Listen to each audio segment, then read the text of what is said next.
Hello and welcome to OfficialCharts Take the Hit, the show where we get to know big names in music a little better as they face random questions themed around the UK's best-selling singles of all time. These could be questions like, what did they want to be when they were younger? What is the highest price tag item they own? You know, like the Jessie J song. Or when did they last get lucky, like Daft Punk? This week's guest is the hugely talented Adam Lambert. Now, Adam shot to fame when he reached the final of American Idol back in 2009. He released his debut album called For Your Entertainment that same year, and so far he scored 3 top 40s on the Official Albums chart, most recently with The Original High, which debuted inside the top 10 in 2015. After that, his career took somewhat of a surprising turn. He joined forces with Queen, and the result has been a huge, huge success. They constantly tour together around the world. It's incredible. And as a nice nod to their work together, Adam made a brief and sort of secret cameo in the recent Bohemian Rhapsody film. Adam is currently gearing up to release his 4th album called Velvet, and it sees him take on a much more kind of 70s rock funk sound, which you can hear on lead singles New Eyes and Coming In Hot. I wanted to ask Adam about the new album, plus loads more stuff, when we met up with him at his publicist's offices in London. Adam Lambert, how are you? I'm good, how are you? Yeah, very well, thanks. Good. This glorious morning in London. Yes, rainy. I was looking forward to set the scene. We're at your publicist's offices in London. Yeah. I thought it's at the top of a skyscraper. I thought we'd get an amazing view. And we're in the clouds. We're quite literally in the clouds, not overlooking London. Yeah. Oh, well. Are you ready to play Take the Hit? I'd love to play, yeah. So I'll take a hit. I'll take 2. Yeah. Puff, pass. Let's see what happens. Okay. So, just to explain quickly, so you're clear. So, I'm going to ask you a series of questions. Okay. And they are themed around the UK's best-selling singles of all time. Cool. The songs are going to be picked at random through our random number generator. Okay. And the number that comes up will relate to a song on the all-time chart, which will throw up a topic of discussion. Got it. Make sense? It makes sense. Let's have a go. Spin the wheel.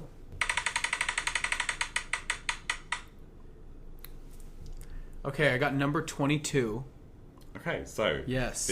What's number 22? The 22nd biggest selling single of all time in the UK is Mark Ronson feat Bruno Mars, Uptown Funk. Ah, wow! They made it number 22 of all time. Of all time already. That's wild. Good job, guys. Yeah, it's an amazing record. Yeah, I know, right? It's absolutely amazing. Undeniably good. Yeah. It was number 1 in 2014 and 2015. Yeah. Biggest selling single in the UK of 2015. Wow. Amazing. Good job, guys. 1.68 million sales. Wow. My question is a bit tenuous to this, but I wanted to talk about your new music out of this because the sound is like quite funky. You've gone down a sort of more funk-orientated route. Yeah. So when did you decide to kind of start pursuing the new music, and how did you arrive at this kind of sound? Because you've always been sort of influenced by Prince and David Bowie. Yeah, I think like on all of my albums there's been moments that are a bit funky. I like music that makes you move. I like music that has a good groove to it. But this time around, I think I'm doing it maybe slightly more organic way, in the way that we've like produced the tracks. They're very based on the instruments, on live instrumentation.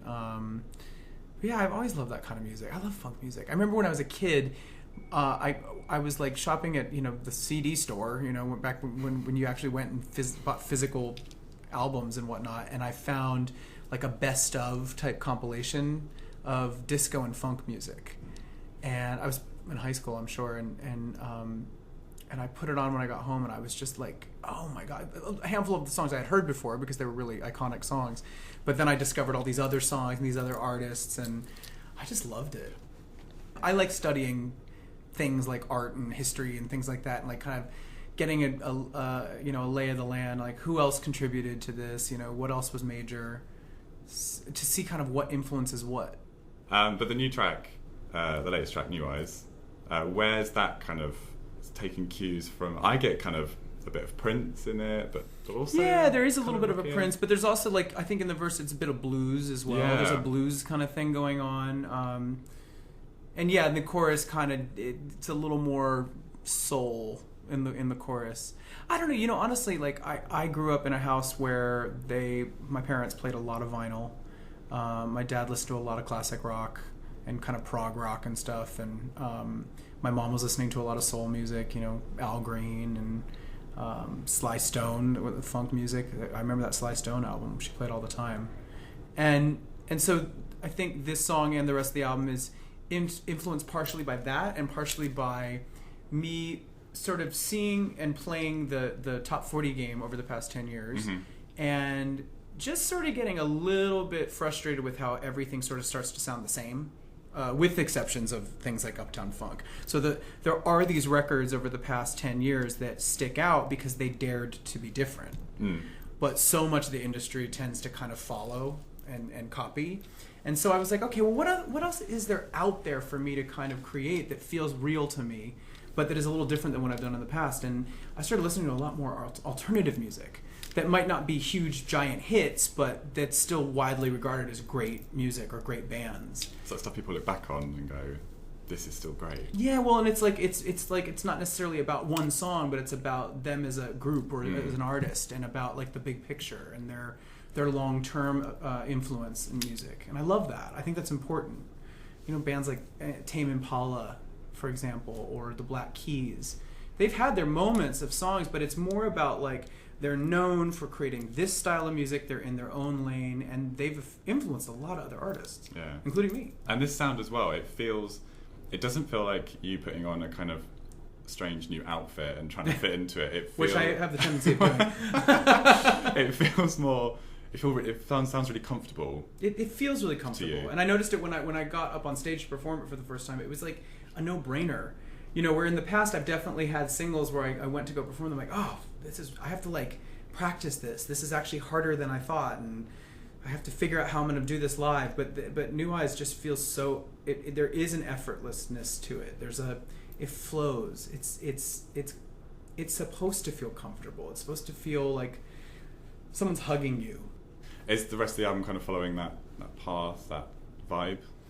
I think that there's more high energy music elsewhere on the album. It's definitely one of the more chill tracks, and I think it's the traditional playbook for releasing a new album is you lead with the song that sort of is your biggest and boldest and craziest, and I've sort of rejected that formula on this because I think we're in 2019 and the rules are sort of out the window, and I've been doing this a long time, and I just decided to trust my instincts and not make it about as much about the game and the hustle of singles, and just be like, you know what, I have my fans that are lovely. I hope maybe there's some new fans that start listening to this, but I wanted to kind of warm everybody up.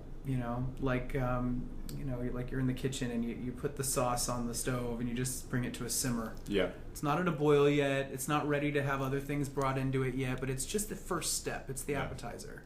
It's also like foreplay, and that's an even better analogy. That's an even better one. Yeah, you got to start slow and take your time.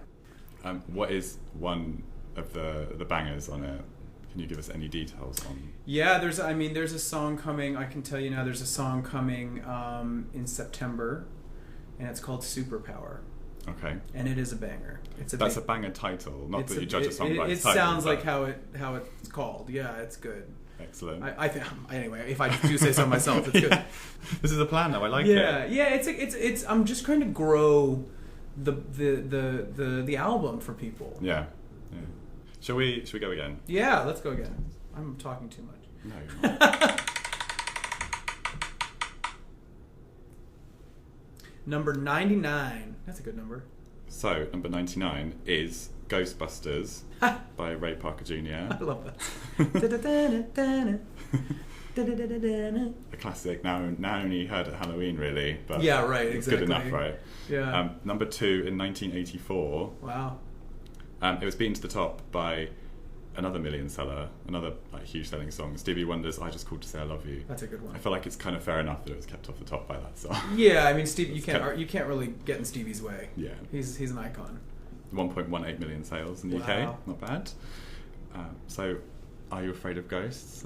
No, I'm Who are you gonna call? Do you have what's your biggest fear? And this can either be something kind of quite grand and existential, or it can be like some weird phobia that you've got. I don't really have any weird phobias, actually. I'm a pretty rational guy, I think. most of the time. I've definitely had like borderline paranormal moments. Like, Really? You ever had that that thing where you like your body wakes up or your mind wakes up, but your body's still sleeping? Yes. What do they call it? Sleep paralysis. Oh, yes, yeah. So I've that's happened to me a few times, and it's really creepy. It's really creepy. It's like you feel like you can't move, like you're stuck, or you can't speak, and it's like feels like someone's holding you back. Yeah. And one time I had it. I had gone to bed, and so I was like waking up. Obviously, my body was frozen, and I swore I felt like a person walk into I was staying in a hotel, like walk into the bedroom and walk around to the side of the bed I was on and kind of lean over and like bend over like they were looking at me really closely. And like I swore I felt this presence of this person, or I saw a shadow or something, and it was very weird. And then I finally, like, you fight, and then you can move again. And I looked it up, and actually that's really common, is this, like, in sleep paralysis, is to see a dark figure in the room. So obviously, like, you know, it could, the science behind it could be that, you know, people just hallucinate because of their mental state, and it's a psychological thing. Yeah. But it's also kind of weird that it's a common thing that they experience, that everyone's experienced this dark thing, and that, to me, that it set my imagination spinning, because I just thought, I wonder if that's like in between worlds, or that weird something unexplainable part of the brain almost. That is doing and you can yes, you can explain it with science, but also it feels very real. And like, I don't know, you can say that about a lot of things that are hallucinogenic. You know, the science is, oh, you're poisoning your body and you're just kind of tripping out. But like the things that you experience and realize in those states can be really transformative and really, really next level, and kind of thing, like, you know, feeling like you're getting messages from beyond or from a higher power. Yeah. You know. Number 33. So the 33rd biggest selling single of all time in the UK is Britney Spears, Baby One More Time. Nice. Number 1 in 1999 in the UK. That's a good year. I think it was 98 in the US. It came out probably later here. Yeah, because that's how it was. Staggered releases. Yeah. Oh, even that feels like old days. 1.57 million sales in the UK. Going off the sort of One More Time element of the song, is there a moment in your career you'd like a do-over on? Is there a performance or something you're like, oh, I wish I could do that again, for better or worse, actually? Well, yeah, and I don't even know, like that I did an awards performance very early on in my career, right after American Idol. It was, you know, just to kick off my first single ever, and it was For Your Entertainment on the AMAs. I remember this. You know, I don't know if I say that I regret what happened, but it was a performance that created a lot of dust. You know, it kicked up a lot of dust, and it was, you know, I think the conversation that came out of it was actually really cool, because it was sort of talking about double standards and kind of addressed homophobia head on. So it was definitely good talking points, and I think in the long run, it's an interesting story to bring with me on my journey. But I think at the time, it was maybe a little like too soon for that type of statement. I hadn't really established myself as a solo artist yet, so it sort of was like a bit of like a martyrdom that I found myself in. Like, in order to make a statement, I kind of sacrificed some goodwill, you know? And also, like I've said, it wasn't really premeditated, which is also the one thing I would kind of rethink is, you know, I didn't do it during rehearsal. And for those that don't know, it's like I kissed a guy on stage very forcibly, and the choreography that I had was kind of dirty.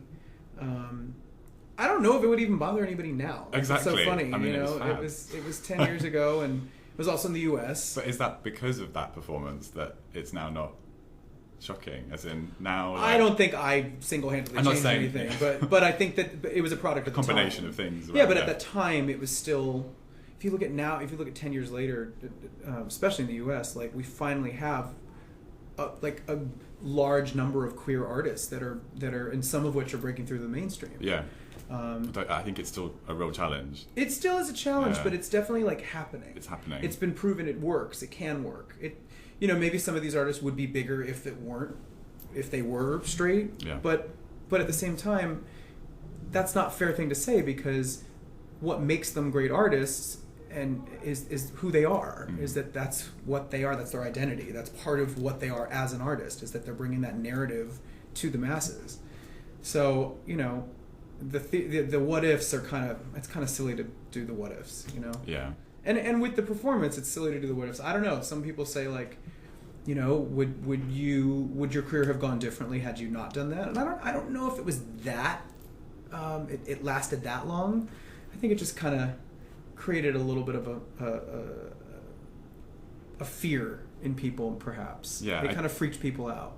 I do think the reaction is different here to it was in America.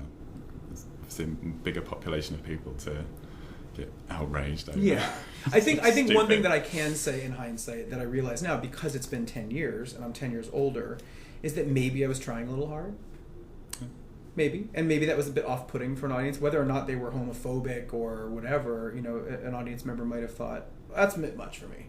Right. And I think that's the beauty of growing older and having experience. And I know personally for me right now, like, I know myself as an artist better than I did then. I know exactly what I am and what I'm not. And yeah, I don't know if I would do it again if I knew better. If I could go back, I don't know what I would do.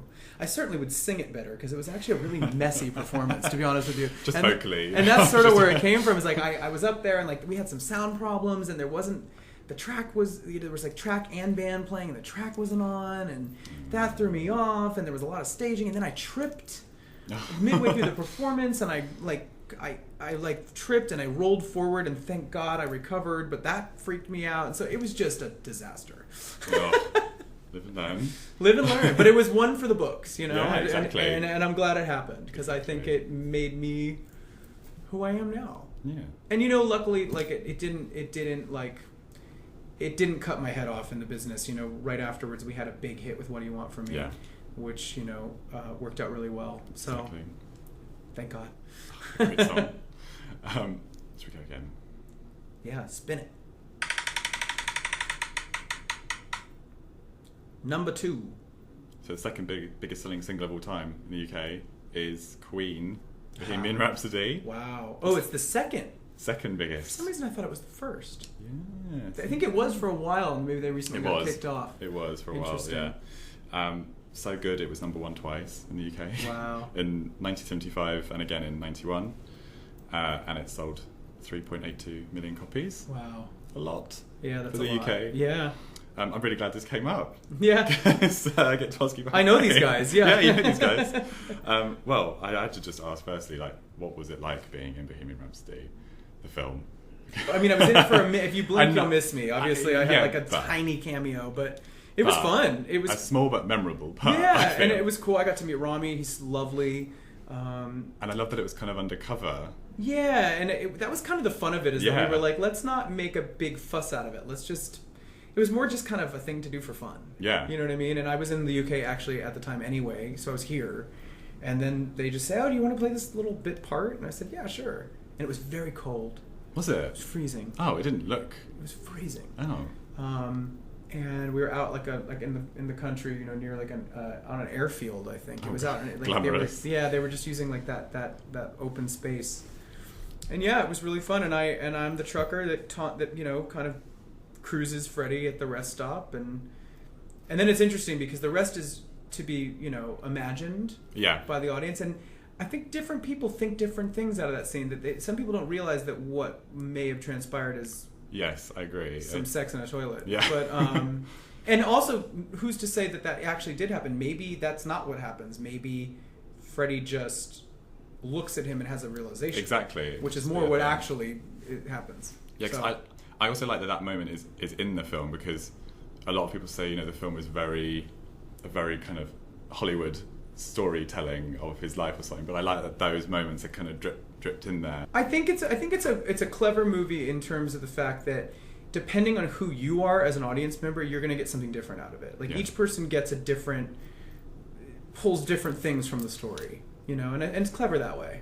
Yeah, and you've been touring with Queen since, is it 2011? Am I getting this right? I think so, yeah. That is quite a while now. Yeah, I mean, we did that's probably about that. Either that or maybe it's 2012. I don't know. But we did the EMAs, the MTV EMAs together. That was kind of our first performance publicly. And then after that, there was some time that passed, and then we we did this thing in the Ukraine for like 250,000 people for like, it was an AIDS charity concert with Elton John. And that was my first proper 2-hour set. And I had 9 days of rehearsal to prepare for it. Eek. Not enough. No. Not enough. Well, it was trial by fire. Yeah, but the reaction was incredible. So. Yeah, it was good. And I was terrified. I was so nervous. And, nervous for so many different reasons. Nervous because, like, okay, am I going to remember all the words? Nervous because I thought, what are the fans going to think? Yeah, the expectation on that. Huge. Nervous because I wanted to make sure Brian and Roger were happy. Yeah. It was a lot riding on it. And it must be nice to see in that space of time, because back then, the whole Queen kind of thing was in a different place, and now with the film, it feels like that music really properly has ingrained itself into another generation of people. Yeah. Which must be so nice to see. It's so exciting. And I think that's probably the biggest takeaway of the film is that it's like injected new life into the Queen brand, which was not suffering, by the way. No. I mean, we've been selling out all of our tours for the past couple of years. The corners of the planet I see you guys reach. And that's the mind-blowing part of it, is that it was already great. And there's songs and adverts everywhere. There were, Queen is ever present in pop culture. So for the movie to kind of like top that is a real feat. Yeah, it just feels great for their legacy, just to have it another injection into. And I think kind of that classics. was the aim of the movie. Yeah. Was to cement their legendary status as mythic rock stars as a group. I think the film does that very well. Your new music it's separate from Queen, but has any studio time ever happened with all of you together? Have they helped out on this album, or have you just taken lessons from the gigs? Yeah, I mean, there's a lot by osmosis that just rubs off. But Brian played on my last album actually, on a track called Lucy, which we actually have played a few times together. And they've played What Do You Want From Me before with me, and we did Ghost Town and Rock in Rio.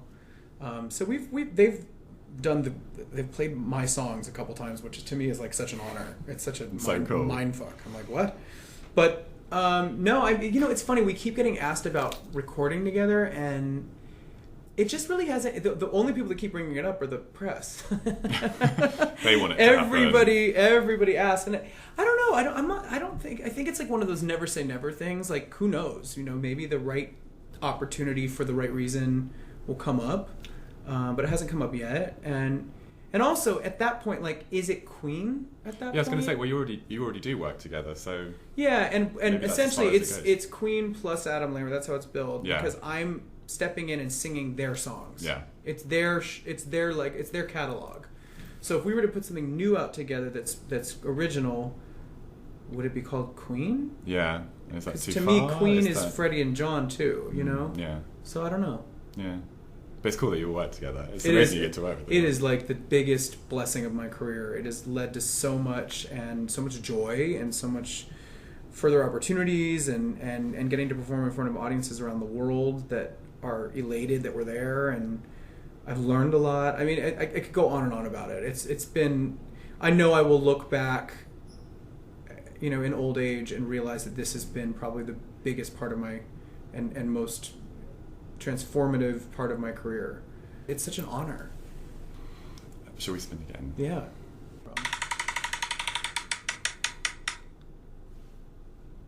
Number 173. Right, it's the 173rd. We're getting down the list a bit. Wow, yeah. Best-selling single of all time in the UK is CeeLo Green, Forget You. I love that song. Or to give it its real name, yeah. Fuck You. Yeah. Number 1 in 2011, 1.01 million sales. Great song. It's a simple question. When was the last time you told someone, fuck you?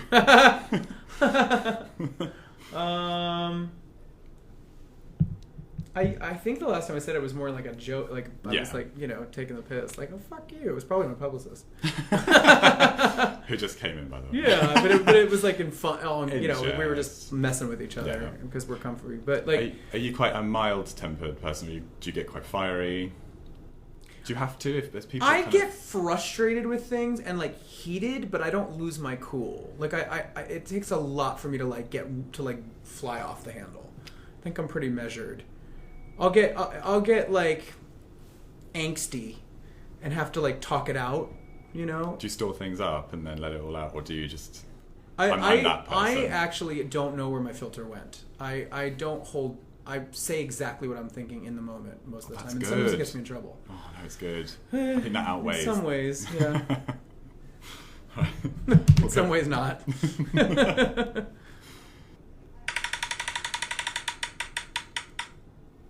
Number 17.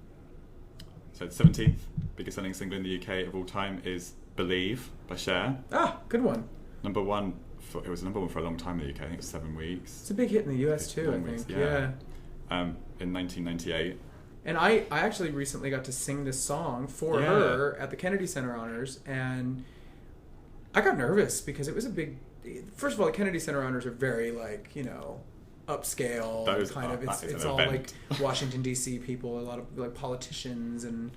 So it's kind of a very refined, kind of highbrow event. It's literally legends only. Yeah. Kind of it's so I was like, I felt that pressure, and I knew it was televised, and I remember when this album came out. I was a junior in high school, and I remember buying this album and listening to it in my first car on my CD player over and over again, and going for drives on the freeway with the Cher album on. And singing along to this. So it's interesting that it had that full circle thing for me, you know? And I actually sang the song also on American Idol during Hollywood Week. So it wasn't one of my big songs that I did like during the live shows, but I did it to kind of get to the next round early on.